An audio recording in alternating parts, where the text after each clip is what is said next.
Boca, cuando tocas, eres un espejo que se refleja infinito. Tócame, tócame. Ser madre es lo mejor que te ha pasado en tu vida.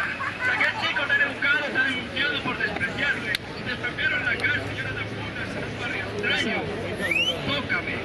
Si ya toda tu familia está muerta y tú respiras solo en una residencia de ancianos, si